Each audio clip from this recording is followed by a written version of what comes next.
Hello and welcome to the Convey Culture podcast. The whole reason I started this podcast is because I love to get deeper insights on how culture and identity plays a role in how we interact in society, how we go to business, how we interact with each other. And I think one of the most unlooked at or least looked at elements of our identity is our personality.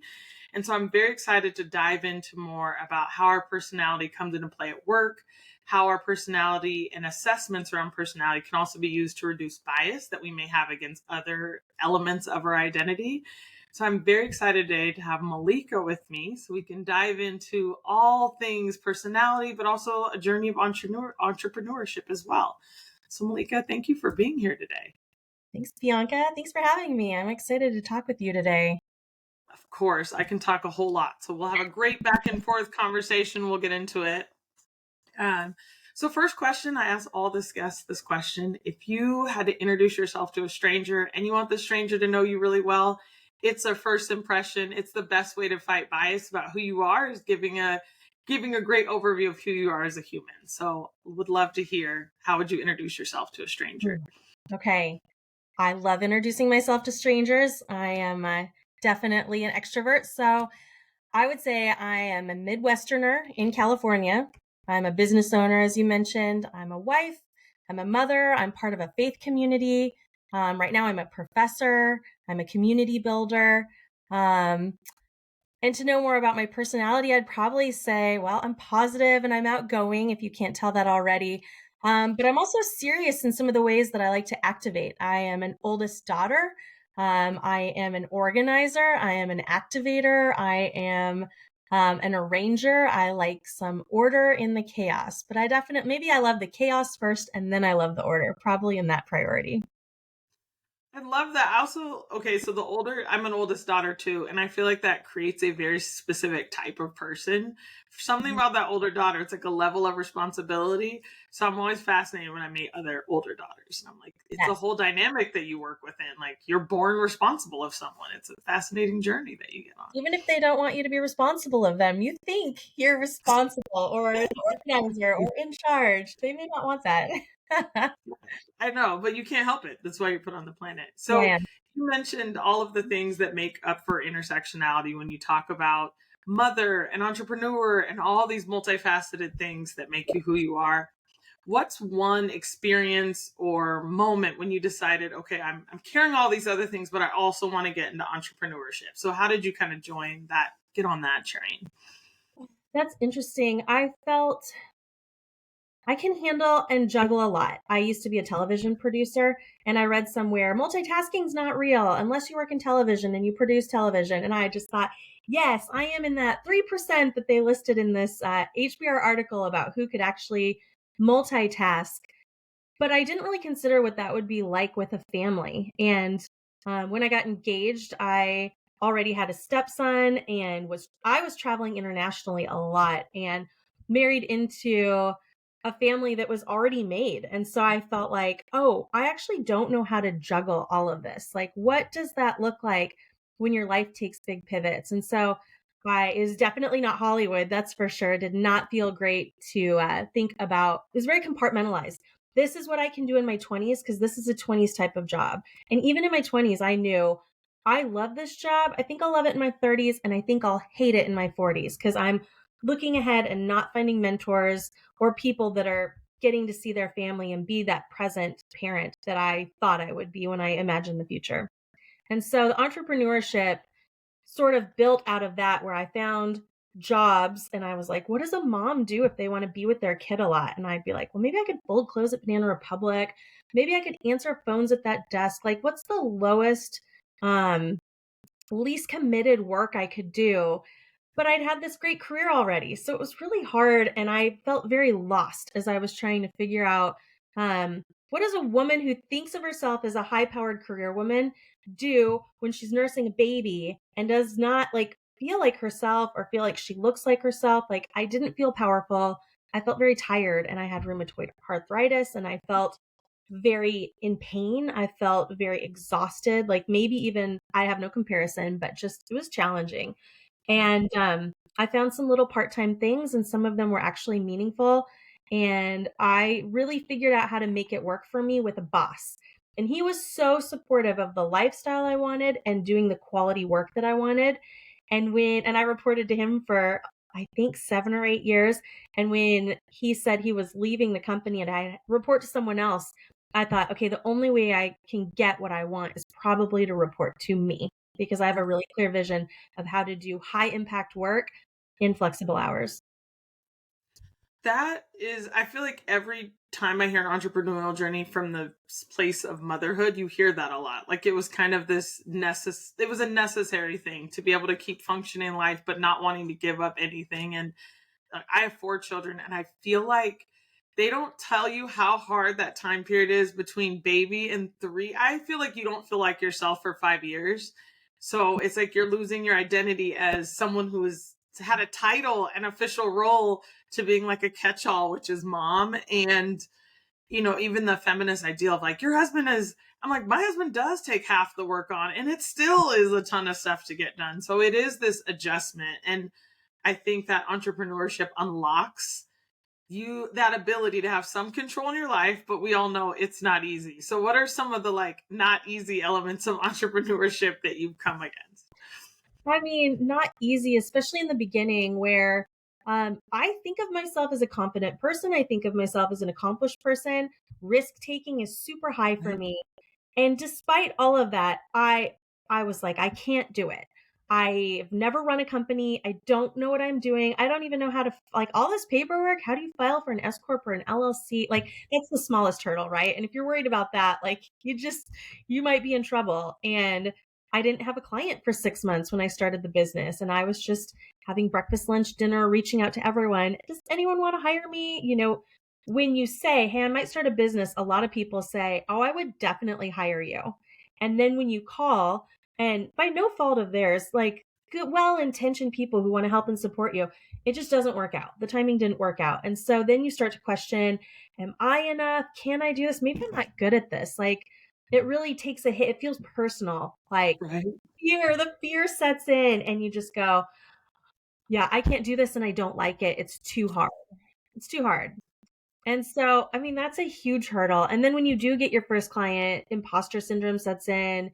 And I felt like, do I even know what I'm doing? Am I going to be good at this? And I was good at it, but then clients 2 through 10, like, what if you mess it up? Like, there's always that feeling. And I do know I'm more experienced now in I think I'm going on year 4 now than I was in year 1, Congratulations. obviously. I did sign up to do my master's program after unsuccessfully trying to get a client. Like, oh, maybe I need a business degree. Like that would probably help me. And 2 weeks before I started that degree at Pepperdine's business school, I got my first client. So I really grew my business and got my master's degree at the same time. They're very tied together. That's a journey. I have done the masters and worked at the same time and thought that was and motherhood and thought that was challenging. And even it's funny that you said not funny, but I have lupus and RA2, and I think the other piece is like keeping your stress down as an entrepreneur is so key. So I have to remind myself like it doesn't have to happen today. Clients are happy, you're happy. It's okay. Like calm down because it's hard to shake that drive too of like it's my baby and I want to work on this baby all the time. So it's also balancing like you set the tone. You're a leader of a business now. You have to set the tone on what happens too. Yeah.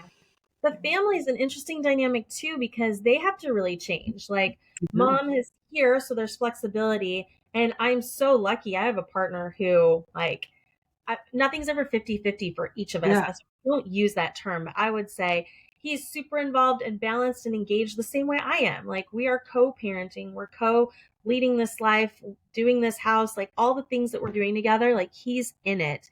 And Yep. both of us have big careers. And so I think that's something that traditionally I thought, oh, one parent always has to take a step back so that somebody can be the safety net. And now I'm like, oh, it's just an ebb and flow. Like I still believe that, but it's not like one parent for 10 years officially. It's more of like a constant back and forth. And that puts a lot of stress on the family, but it's also, I think I traveled internationally a lot for my master's, and that was hard on the family. And also, they really stepped up. Like, kids can do Yeah. a lot more than you think they can.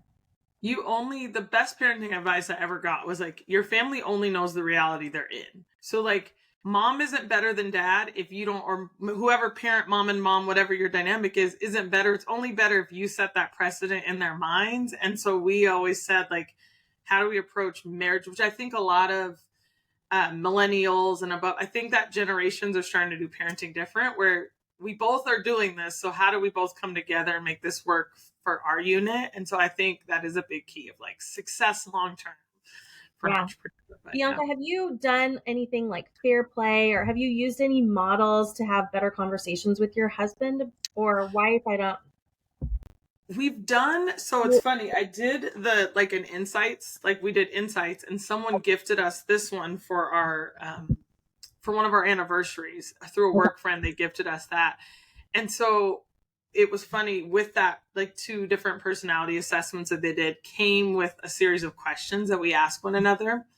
And my husband is in the Air Force, so he has a completely different job and industry than me.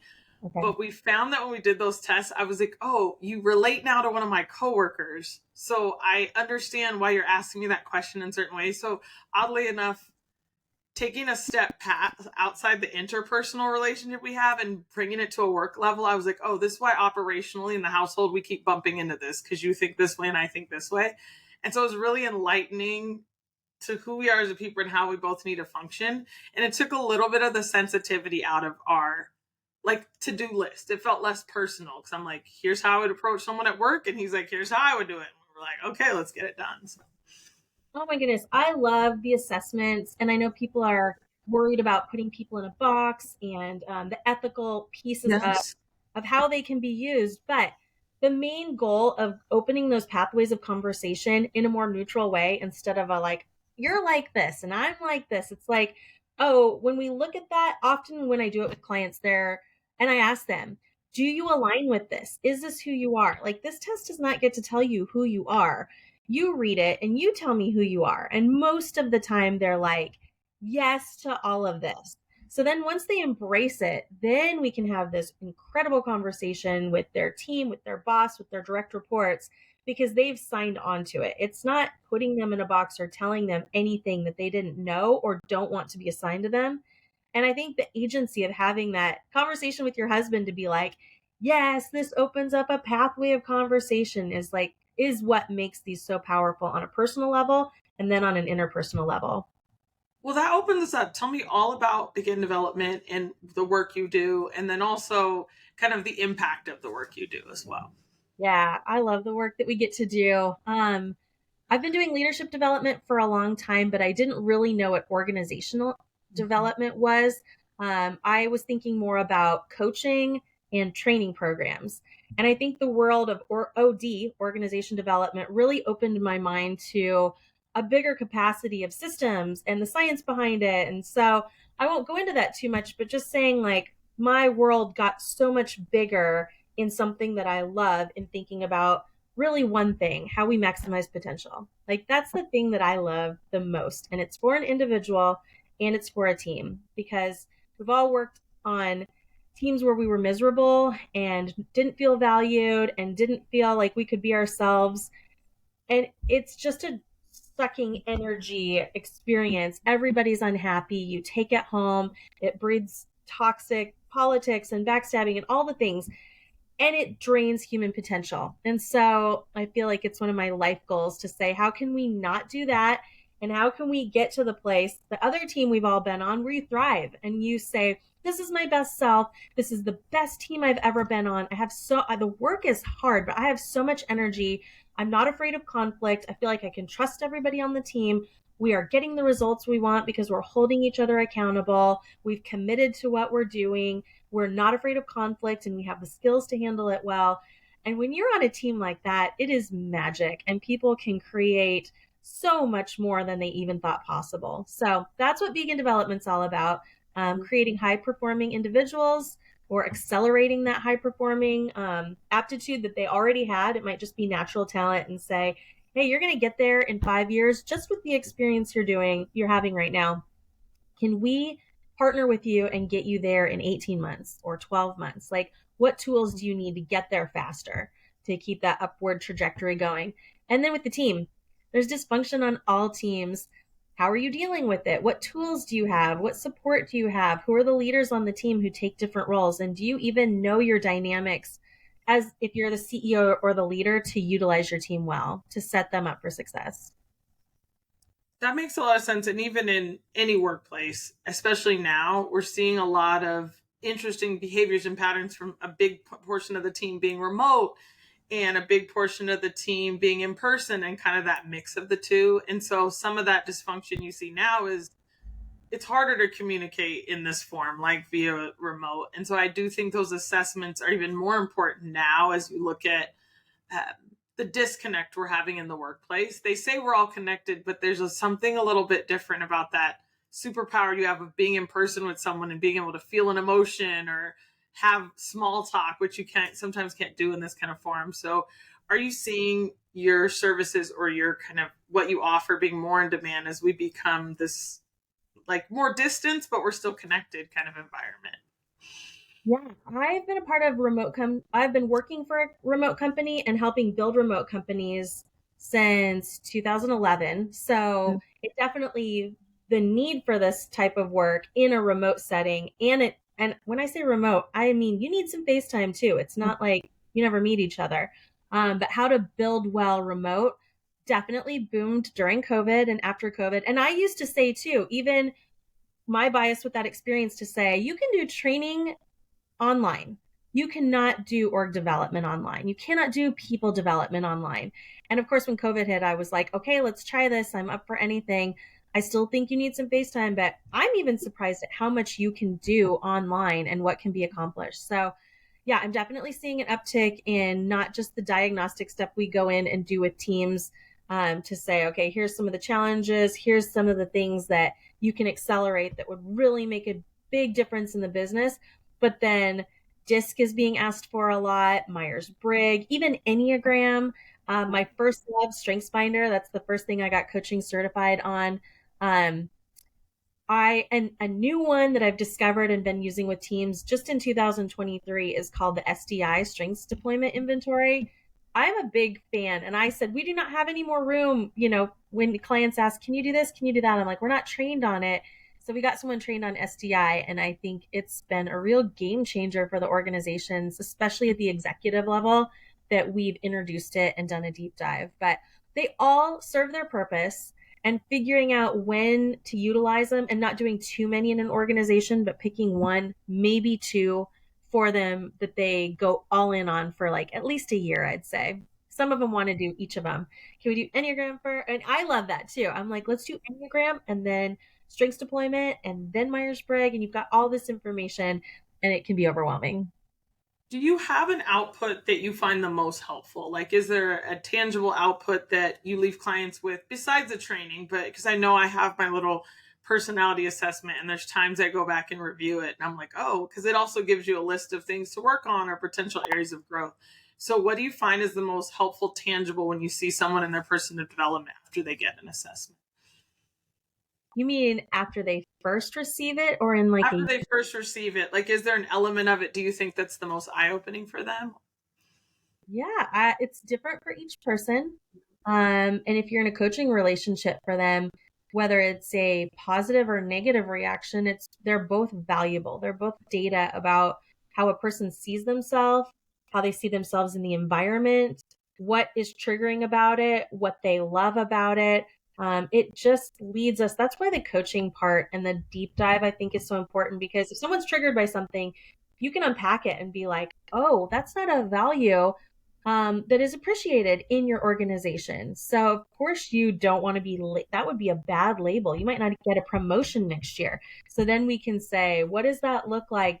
Do you want to hide that? Well, if it's really part of who you are, how do we talk with the team about that? And then the team says, we actually really need that on our team. It's an accident that that's not something that we value.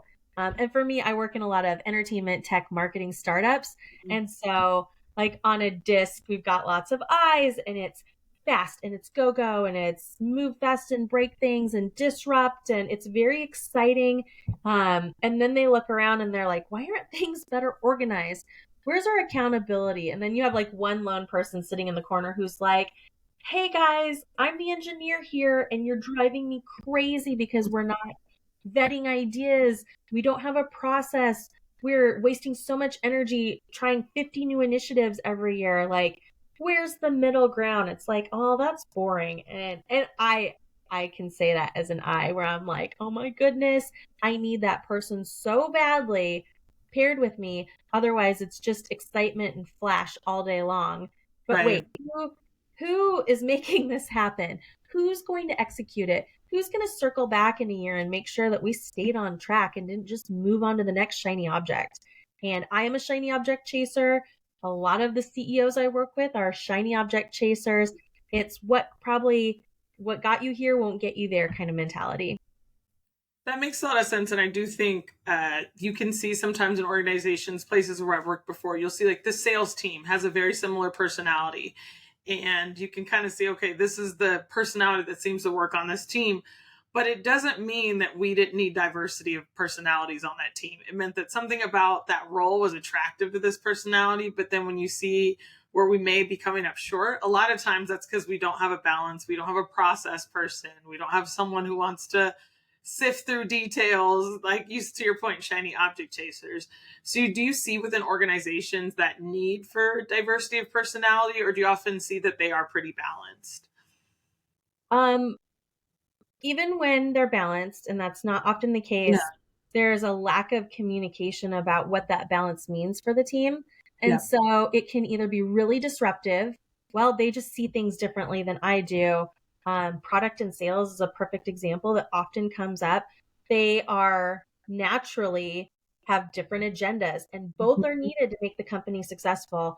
And I think sometimes just by acknowledging, like, we don't mean to pit you against each other, or it's not competition, but also your job is to sell and your job is to deliver. And there will always be a natural tension there. So do we just say, well, deal with it? It seems like a natural tension. We'll figure it out, which, as we know, as I've seen, can result in a lot of wasted hours, a lot of retention problems, a lot of like, oh, those people, instead of going, yeah, it's really challenging to work together because we've got such different goals. But now that we're talking and we have relationships, I really respect Bianca. She's driving me crazy with all these requests because I'm just trying to do this thing that I need to do. But I'm going to pick up the phone and call her, and instead of like telling my team, like, don't let Bianca bug you. There's a lot going on. We need to stay focused. It's like, wait, let me make that bridge faster before Bianca and Malika hate working together because they're such people. And at a leader level, your team will follow you. So if you're like those people, as soon as you do that, your whole team will follow suit. And so the key difference of having the relationship and the open bridge and the want to understand each other and support each other and even maybe like each other from a revenue standpoint can be a huge game changer. That makes a lot of sense because you talk about how belonging is such a key to profitability within companies and success, and retaining employees is so important long term. So creating an environment which you feel seen is huge. Do you find I love these type of assessments because I find that it reduces bias, because there's a lot of times one of the things I'll hear a lot in the work I do with DE&I is like, we just wanted to hire the person that we could grab a beer with. Like they made us that comfortable, something like in an interview. And then I see when organizations do these kind of assessments, they are actually more looking at what gaps do we have on the team? Where does this person, it like makes them slow down a little bit, and more than their first impression they got, or he reminded me of a friend of mine, or they reminded me of someone, it makes them slow down. So I do really like that, this additional data point in hiring decisions, even or like promotional decisions as well.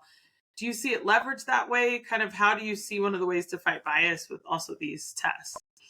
Absolutely. I mean, I think the intelligence you gain as an individual to look around and go, and I know when I hired my first team, it was a lot of Malikas, and I looked around and I was like, oh, I did that. Like I didn't realize I was doing that, but I like them because I perceived them to be like me. Yeah. And I didn't know I was doing that. And it was not a great team. I didn't build a great team because I didn't think about it being diverse, well rounded, or high functioning. I just thought about it being fun. This is Yeah. a fun team that I could go grab a beer with. And after seeing that, I thought, okay, there has to be a more how do you get the tools to be a more intelligent manager? I read some leadership books, but they helped inspire me and motivate me to want to be better, but I still didn't feel like I had tools. Like, even if you want to be better, what's the next step of self-awareness about how you're going to move through the world to build better? And I just did Right. not know where to find that. And so now I can really see when I work with executive teams, there should be conflict. It'd be so boring if there wasn't. Like, you need some drama, you need some ideas and thought leadership being contested and back and forth. And then you need them to go back to their teams aligned, right? And that takes a lot of work when you've got really different people with really different agendas. And a lot of times those teams are not rowing in the same direction. They're not super clear about their mission, vision, values. Or if they are, it's not simple enough for them to all say, we've totally bought into it. And once we've done that, now we can move forward together. It's usually people like picking off their factions, figuring out how much power they can get, how many resources they can get. And I think these personality tests can really level the playing field in some real conversation about and where you really do get to know people, so that if you play the politics, it becomes a little like becomes frowned upon. Like, did you do Yes. Bianca? No, Yeah. we have an agreement of trust. Like, we're building something different, and that behavior is not going to be tolerated here anymore. And I love that you're using that work to create a more inclusive environment, because you're right. It's causing someone to look beyond just what they may initially see, get a deeper dive into that human, where their strengths are. I love whenever you get the assessment back and you see your strengths and then you almost see your opportunities. And so it allows you to kind of say, ooh, maybe this is why I've been getting this feedback over and over again, is because this is a blind spot for me. I do communicate in a way that's sharper than I mean to, or this is something that feels culturally familiar to me, but at work is coming off this way. So how do I make an adjustment, or how do I communicate with this specific person differently? So it does give you a little bit of a roadmap into your own psyche as well. Yeah. I use the word data a lot because I learned to love data in my program, and I didn't know that that was important in people science. I was Yes. more of like I feel and I observed and I see, and I might have a little talent at what's going on in the room. So that could really work for you. You could stop there. And now that I've been trained to really pull back and say, okay, what's the data? I can see how you can use that from a personality assessment for yourself. Like, this is the data that actually helps me represent who I am, how I want to move through the world, how I want you to interact with me, or at least give you some information about what might be successful for us. And I think moving it toward data it sounds weird, right? Like, data from a personality assessment, but it neutralizes it in a way that people are more open to it, and they're able to have a conversation where if there's a big conflict going on and you're just like, okay, I'm here today to talk about this conflict. Let's get it all on the table. Tell me everything you're feeling. Give me the whole history of every interaction you've ever had. And there's a time and place for Yeah. something like that. I just dramatized it a little bit, but I think starting with some information and data just neutralizes it and lowers the temperature so that people actually could have a conversation about something that they couldn't, it was not on the table to even touch before, because it felt like all you needed was a Too map. personal, or yeah. I agree with your point on data. I think the more you can use data, the less it is biased, or your opinion or your feelings towards it. You can say, like, hey, based on this assessment, here's some areas where you that came back based on what you said. And it also gives people a little more power in their own. Yeah, it's a little more accountability and ownership to who they are. Not like you failed a test, but this was an assessment on you. Here's some areas that you're amazing at. Here's some areas where you may communicate differently than others. And so I think there's a lot of, it is empowering at the same time to have that information. Bianca, have you seen that in your clients where, and the word that's coming to mind is Yeah. agency? Like, have you seen some of these personality tests, or I call them team assessments, give people some agency in their leadership development? I have. I think, especially when you get it back and you kind of see I've used it myself in leadership development, but I've also seen leaders who were not maybe the great at developing people, right? They were nice. Like, when they got scores, everyone would be like, they're the nicest leader. They're so kind. I can talk to them about anything. But when it actually came to career development, they felt like they weren't getting that because this person was more focused on how much they love them versus like their growth.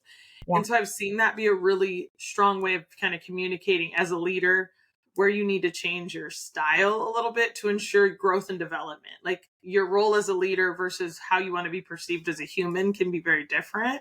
And so some of the work I've seen, that me personally, Um, I'm a I'm very enthusiastic, but also incredibly driven. And so I can sometimes not have the patience to hear someone out who really wants to like go through. And that was something I had to develop as a leader as well, is that patience. Like I saw myself like, I figured it out, you figure it out. Like, here, let me give you all the things I figured out, and not knowing that not everyone learns the same. And the way Yeah. I learn visually may be different from someone else. So I think as a leader, it's the most powerful tool. It's one of a very, I shouldn't say the most, it's a very powerful tool you can have for self-awareness too, to be like, oh, here's some things I need to do a little bit better. So Yes, we're all walking around with so much ego, and yes.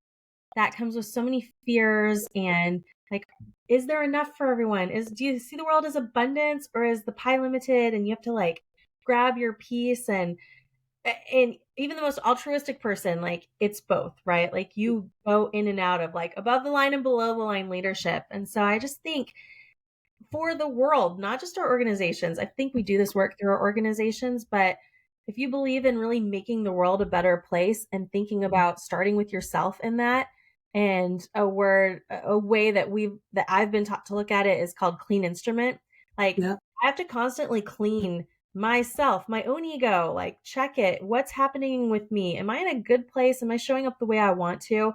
And if I think that I'm going to go in and change a bunch of other people or just make an impact on the team because I'm such a strong leader, then I'm probably not in a mindset to be powerful or to be insightful or to actually create any change. And so when we're working with teams and clients, we start with ourselves, we start with the leader, and they have to really want to do that work. And I think that work is hard because it is about our egos and our place in the world. And people might think it's fluffy, but it's some of the most transformational change that I've ever seen in organizations.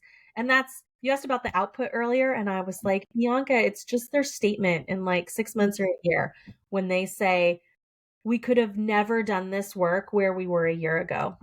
I don't even know Right. if we'd be in business right now if we hadn't done all of that team development.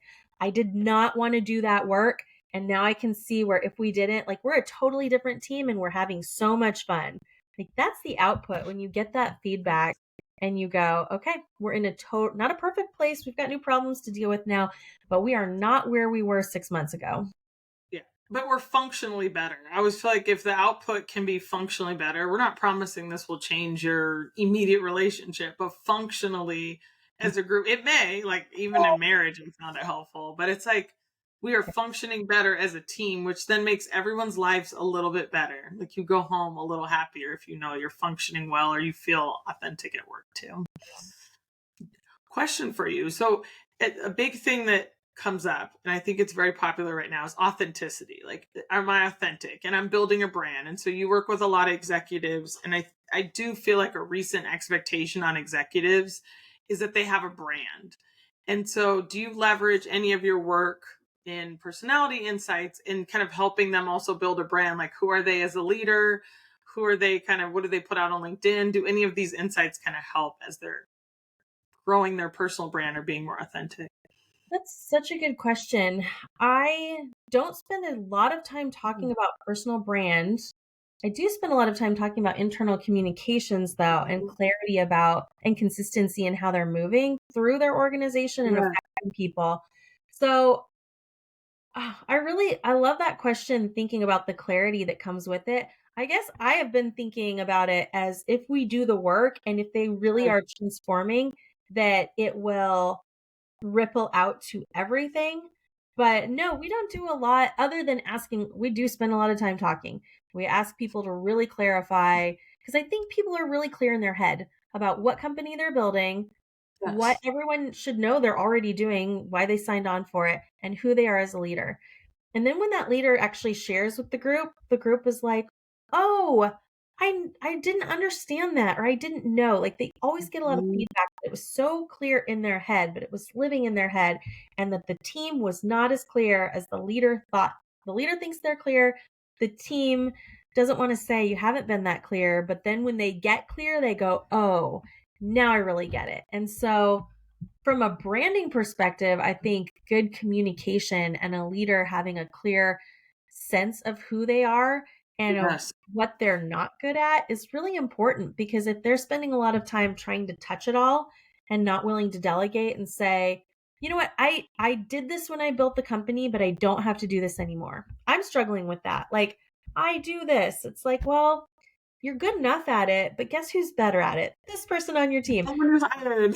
That's why you hired them. Yeah. And I joke, especially with founders, that I have to like pry their little fingers off of every little task. Like, come on, let it go. Let someone else do it. You know, you don't want to do it anyway. But there's privacy, there's a sense of ownership, and it's Yes. really hard to scale unless you're willing to let go. So I think that definitely dips into branding and evolution of a leader.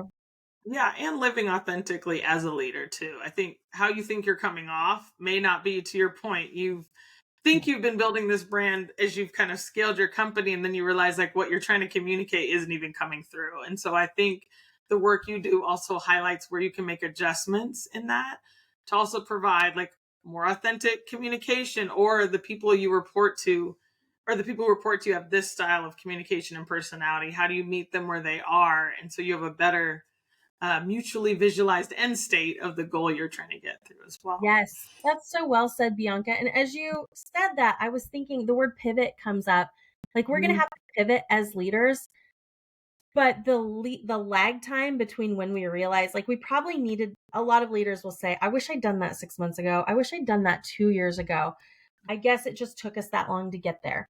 And that's okay. There is like, these are a progression, but I use the word accelerated a lot because I think about the destruction or the backsliding that I see in organizations where they lose time. And time is not something you can lose when you're launching a new product or you're trying to be first to market or you're competing. And time is your main asset, even more than the resources, whether you've been through Series A or B.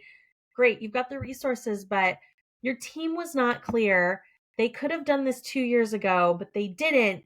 And if you give them these tools, they can get there faster. And if that's your biggest competitive advantage, ooh, that puts a high priority on actually doing the work with your team that you don't really want to do.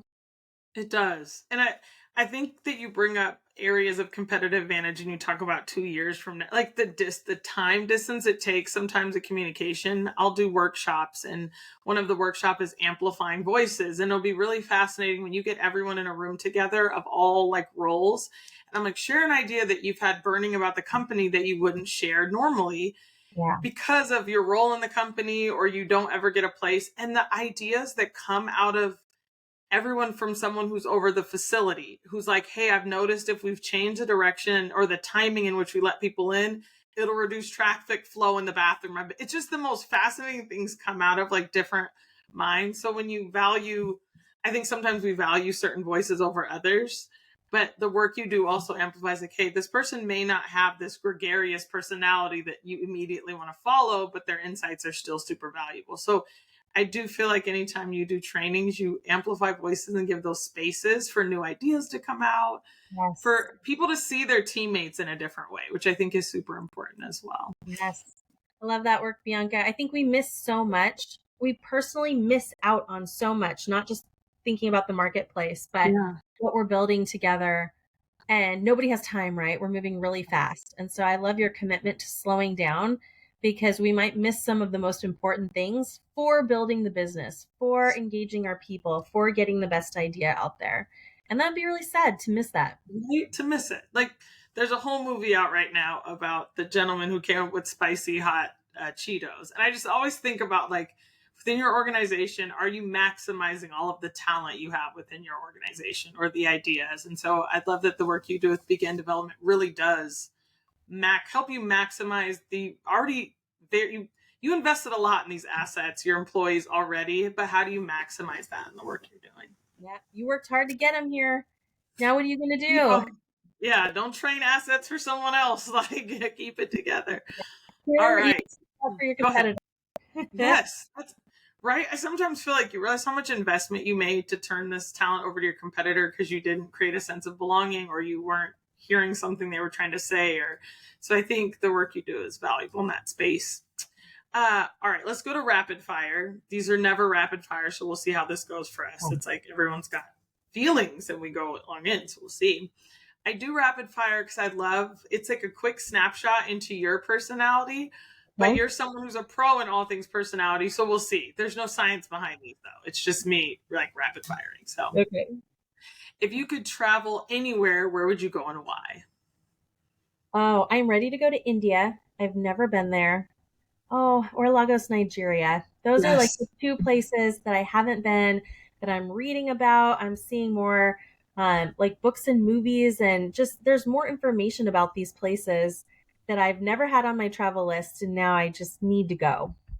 Those two are on my travel list too, especially Nigeria. Just in general, I'm like, I'm gonna make it. Maybe in 2 years, Let's I'm gonna go. figure it. Let's go. Let's get out of here. What's a favorite book or movie that impacted your life or like your worldview? Oh my goodness. This is so long ago, but I saw a Nicolas Cage movie called Family Man at a pivotal time in my life, and it is about the two lives that he can live and what his priorities are. And it was at a time when I was dreaming of a big, big life.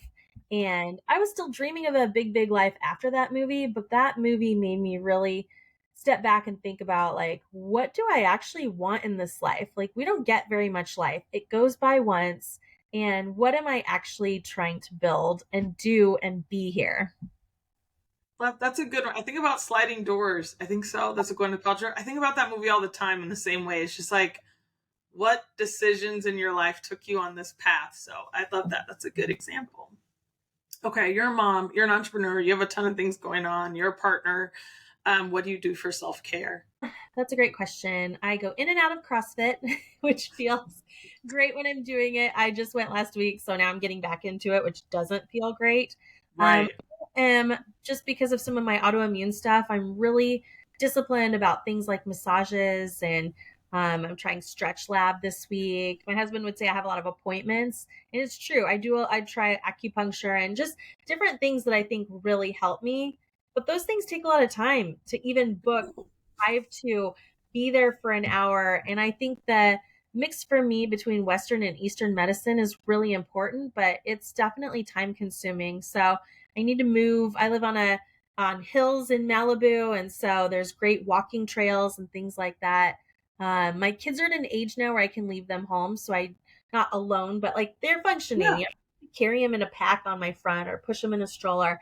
So I do feel like self care has gotten a lot better now. And then reading. I didn't do any personal reading during my master's program.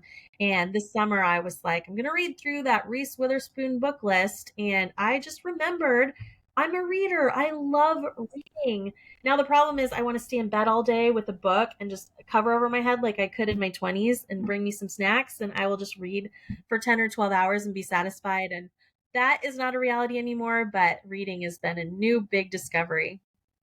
Reading, you don't realize how much you miss it until you like get to that mom stage. Or even now, I'll bring a book on vacation. I'm looking at it, like the chances of me cracking this open are like slim to none, but I'm holding on to it Yes. because it's like that piece of immersion into a book. You're not listening for someone. You're like not like, it's the strangest thing. I've become a huge audiobook fan for that reason, because I'm always like watching a kid or something like that. So Yeah. reading is a precious thing. Uh, what's your favorite content sources? So I feel like busy life. What is your favorite things to enjoy if you're not reading, or if you just have? And this doesn't have to be high quality content. This can be Oh, anything. don't worry, it's not.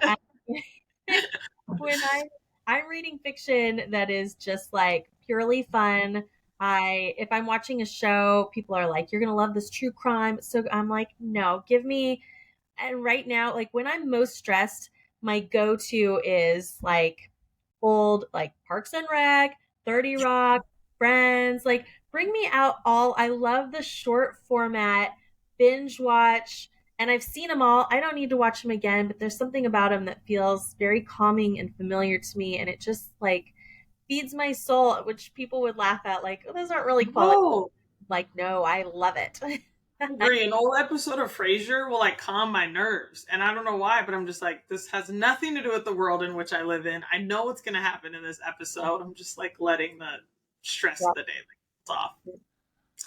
All right. If you devoted your life to a social impact cause, what would it be and why? Oh my goodness, one social impact cause. Oh, there's so many. No, But it's hard. I had an internship in college, and then had the chance to work with the same organization in DC with human trafficking. And Yes. there's so many important issues to tackle. But Mhm. especially now that now that I'm a mom too, just Yeah. that added aspect of imagining, like, how is this happening? So Why frequently can we too. not make it stop? What are we doing about it? Like, there's a lot of things to be upset about in the world right now, but that is at the top of my list. Same. And it's scary. I live in Oklahoma and I feel like you get an Amber Alert every day. And I'm like, what is going on in this state? Yeah, Like apparently it's a high trafficking state. And yeah. it is, I just, I feel like as a parent, there was things you never thought you'd have to think about. And they just keep layering it on where I'm like trafficking of kids of all ages, types, whatever. They're terrifying. Yeah. All right, we'll get off that topic. No one wants to hear about that topic. It's important, but it's like we won't dwell. If you have $300 to spend on something selfish, we have to go right after something important with something very selfish. Yeah. You're not buying this for anyone else. This is Yeah. just for you. What are you picking? I'm heading to the Four Seasons. I'm getting a massage. I'm ordering lunch by it. And then I'm getting a Pizookie on the way home. Ooh, these are good ones. See, this aligns with your self-care journey. I feel like you could squeeze a book in there somewhere too. Oh, there's definitely a book next to the pool with the lunch that I ordered, for sure. See, that sounds wonderful on a Monday. Last question. Would your 12-year-old self think you're cool? Oh my gosh. My 12-year-old self would be so excited. I mean, 12-year-old Malika had big dreams of living in California, having an ocean view, having a loving partner and cute kids, and traveling the world and doing meaningful work and being close with my family and having amazing girlfriends. Like, that was and is still the dream. I love it. Thanks for answering yes. Whenever people say no, I'm like, no, the answer is absolutely yes. Like, yes to that. And there's nothing cooler than feeling like yes. Therapists will often use 12 years old and they say it's because your moment of, you actually have a new level of self awareness. And I'm like, if you know you're cool, if your 12-year-old self thinks you're cool, then you goals, you figured it all out. You're good in Wow. life. Well, before we hop off, I just want to give you a chance to share your work, where everyone can find you, how they get in touch with you, and we'll also put it in the show notes. But I want to give you a chance to talk about it. Yep, I would.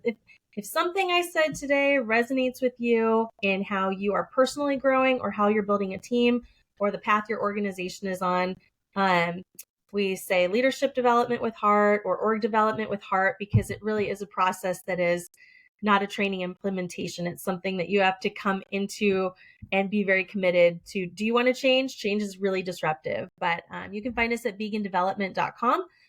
Also on Instagram at Vegan Development. And yeah, the work we're doing right now that I'm most excited about is mainly around our 8-month collab program. It's a leadership development program that has these beautiful workbooks that track along a progression from personal to interpersonal to team, then collaboration, diving into more of like conflict, communication, and scale. So it's a very clear flow program. We've been leading it for over 10 years, even prior to Vegan Development, with great results. This is my favorite program to run. So I'm really excited about that. I'm really excited about our 12-month manager intensive, which is just for managers, obviously. We have a 6-month executive program that we're seeing great results with the SDI, which I am newly a big fan of. And then also just the one-on-one coaching. Lots of one-on-one coaching happening, and that's where we see the most transformation on an individual level. So there is a lot to be excited about. I love it. Well, congratulations. I love to cheer on fellow female founders as they go out in the world. I love the work that you're doing, the impact you're having, especially at an organizational level. And I feel like happy humans go out in the world and make the world better. So if you can create a workplace where people feel seen, they have awareness to who they are, they move differently outside the workplace. And so I'm really excited for that overlap to happen of identity, personality, and impact as they go out in the world. So thank you for being on and telling us all about Begin Development and then sharing your own journey. It's been an honor to have you. Thank you, Bianca. I love the work you're doing. Keep doing it. Thank you so much. I appreciate your support.